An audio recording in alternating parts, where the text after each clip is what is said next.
یہ سورہ رحمان کا پیغام اس وقت دنیا کے بہت بڑے بڑے ممالک میں بہت ساری چیزوں میں اس کا طریقہ ایک دفعہ میں دوبارہ ریپیٹ کر دیتا ہوں. میں نے اکثر بتایا اور اکثر میرا خیال جتنے لوگ میرے پاس آتے ہیں میں 95% لوگوں کو یہی بتاتا ہوں کہ میرے پاس اس سے اچھی دوائی کوئی نہیں ہے. میں دیانتداری سے جو چیز مجھے سب سے اچھی لگتی ہے، جو میں اپنے لیے استعمال کرتا ہوں، اپنے بچوں کے لیے کرتا ہوں، وہ میں لوگوں کو بتا دیتا ہوں. اس کو سننے کا طریقہ ہے. سننے کے طریقے میں جو بار بار کہا جاتا ہے کہ جی یہ جو ہے یہ کیوں قاری باسط کی آواز میں ہی کیوں، کسی اور کی آواز میں بھی ہو سکتی ہے.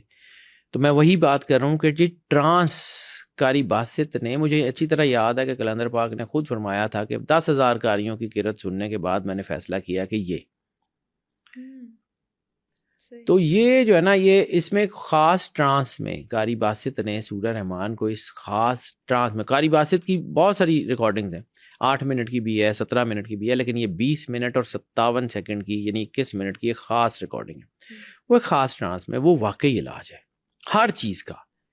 کسی ڈاکٹر، کسی بابے، کسی جو ہے نا اسٹرالوجر، کسی کی ضرورت نہیں ہے، میرے سمیت کسی سے کچھ پوچھنے کی ضرورت نہیں ہے. اللہ سب کا ہے. سورہ رحمان قاری باسط کی آواز میں اس کا فنڈا، اس کا کرکس یہ ہے کہ یکسوئی علیحدہ بیٹھ جائے.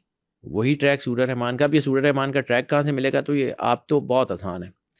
دی الٹیمیٹ ریمیڈی ایک موبائل اپلیکیشن ہے جو اینڈرائڈ اور ایپل دونوں پہ، پلے اسٹور، ایپ اسٹور دونوں پہ موجود ہے. اس کو انسٹال کر لیں، وہاں سے آپ کو مل جائے گا یہ ٹریک. وہاں پہ طریقہ بھی لکھا ہوا ہے. ایک میں عام سا اس کا گلمپس دے دیتا ہوں. سورت لگا لیں، علیحدہ بیٹھ جائیں، ڈسٹرب آپ کو کوئی نہ کرے. شدید مشکلات ہیں، شدید پریشانی ہے، بڑی بیماری ہے تو 3 ٹائم، صبح، دوپہر، شام، دوائی کی طرح. ایوریج مسئلہ ہے تو 2 مرتبہ، صبح اور شام، یا 24 گھنٹے میں کوئی بھی ٹائم، 2 علیحدہ علیحدہ وقت. 1 گو میں 3 مرتبہ نہیں، 1 گو میں ٹوائس نہیں، علیحدہ علیحدہ. کیونکہ جیسے ڈاکٹر آپ کو کہتا ہے کہ یہ دوائی 3 ٹائم کھا لیں، تو ایک ہی وقت میں 3 گولیاں کھا لیں گے تو وہ آپ کو نقصان دے جائے گی. اسی طرح انرجی کے ساتھ بھی مذاق نہیں کرتے. اور اگر آپ کے حالات بالکل ٹھیک ہیں تو 1 مرتبہ روزانہ 7 دن، صرف 7 دن سائیکل سننی ہے. سنتے ہوئے تصور یہ رکھنا ہے کہ اللہ کا نور ہے جو روشنی اور بارش کی طرح چاروں طرف سے آپ کے اوپر پڑ رہا ہے. اور سورت سننے سے پہلے میں نے جو پانی کا ذکر کیا ہے، پانی بیسیکلی ابزاربنٹ ہے. پانی آپ کو احساس دلائے گا کیا ہوا. پانی سورت سننے سے پہلے پاس رکھ لیں، آدھا گلاس پانی رکھ لیں، آنکھیں بند کر لیں، اللہ کی بارگاہ میں پیش ہو جائیں. تصور یہی رکھیں کہ اللہ کا نور ہے جو روشنی اور بارش کی طرح آپ کے اوپر برس رہا ہے اور آپ کی زندگی کے تمام گرے ایریاز کو روشن کر رہا ہے.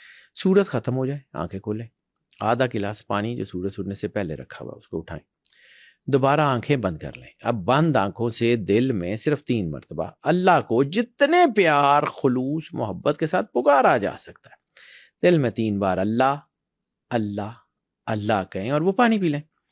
پانی یا تو میٹھا ہو چکا ہوگا، دل کی تسلی والا نہیں، سچ مچ کی مٹھاس ہوگی، یا اس میں خوشبو ہوگی، بڑا لائٹر سا ٹیسٹ ہوگا، ایک بڑی خوبصورت سی فریگرنس ہوگی اس کے اندر، یا پھر وہی پانی زمزم بن چکا ہوگا جیسے زمزم کا تھکر ٹیسٹ ہوتا ہے. تینوں میں سے کوئی ایک کام ہو گیا تو اس کا مطلب ہے کہ جس اللہ نے اس پانی کے پی ایچ لیول تک کو بدل دیا، وہ آپ کی باڈی کے اندر تو سارا کچھ بدل چکا ہے. یہ کر لیں 7 دن. اور اگر آپ کو لگے کہ اس کو ریپیٹ کرنے کی ضرورت ہے تو بار بار ریپیٹ نہیں کرنا، 20 سے 25 دن کا وقفہ دینا ہے. اس کے بعد آپ نے اس کو سننا ہے، پھر اس کو 7 دن سننے کے بعد چھوڑ دیں، اینڈ دیٹس اٹ. اس کے بعد بس اللہ پہ بھروسہ رکھیں، اللہ نے کر دینا ہے. اور دیکھیں ایک چیز یاد رکھیے گا، زندگی میں بھی، دنیا میں آج تک کوئی ایسی لاک کمپنی نہیں ہے جس نے تالا بنایا ہو بغیر چابی کے. ایسے ہی ہے، چابی بنتی ہے پھر تالا بنتا ہے. بالکل ٹھیک ہے. اللہ بھی کوئی بیماری ایسی نہیں بھیجی اللہ نے جس کا علاج نہ اتارا ہو.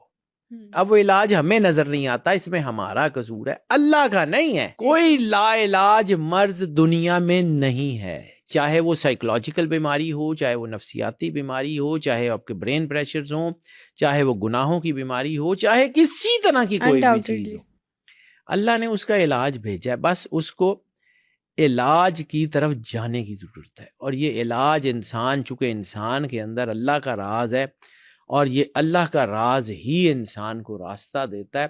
یہی راستہ جو ہے وہ دین ہے، یہی راستہ جو سرور انبیاء صلی اللہ علیہ وآلہ وسلم کا ہے، یہی راستہ شفا کا ہے، یہی راستہ سب ہر طرف جاتا ہے. راستے کو پکڑ لیں. اور ایک اور چیز بیٹا، دنیا کا سب سے پرانا اور سب سے قدیم اور سب سے خطرناک راستہ صراط مستقیم ہے. اس راستے میں یہ کہلاتا صراط مستقیم ہے، لیکن اس پہ چلنا بہت مشکل ہے. ایسے ہی ہے بالکل. اس کے اوپر 100 طرح کی چیزیں ہیں، 100 طرح کے وسوسے ہیں، شیطانی طاقتیں. شیطان نے کیا کہا تھا کہ میں صراط مستقیم پہ بیٹھ جاؤں گا اور آنے جانے والوں کو بہکاؤں گا. شیطانی طاقتوں کا ڈیرا ہے صراط مستقیم پہ، اور صراط مستقیم جو ہے وہ اس روشنی کی طرف سفر ہے جو اللہ کا ہے. صراط مستقیم اس مشیت کی آواز کی طرف سفر ہے جو اللہ کے ساتھ آپ نے اس وقت الستو بربکم کے موقع پہ وعدہ کیا تھا. بس اس کی پاسداری کا نام دین ہے. یہ ساؤنڈ اینڈ وائس تھراپی دین کا حصہ ہے، لیکن چونکہ سائنس ہے، میں بار بار عرض کرتا ہوں کہ سائنس کبھی بھی دین کے خلاف نہیں کھڑی ہوتی. سائنس اور دین پیرلل چلتے ہیں. سائنس کبھی دین کو سمجھ سکتی ہے، کبھی نہیں سمجھ سکتی. دین حقیقت ہے، یہ ابدی ازلی نور ہے، یہ اس کی مجبوری ہے، یہ کبھی اس کے ساتھ چلے گی کبھی ہٹے گی، لیکن اس کو فالو نہیں کرنا. فالو اس کو کرنا ہے، فالو اللہ کو کرنا ہے. اللہ راستہ دیتا، اللہ نے ویژن دیا، اس نے سائنس دی. سائنس کس کی؟ سائنس اللہ کی ہے.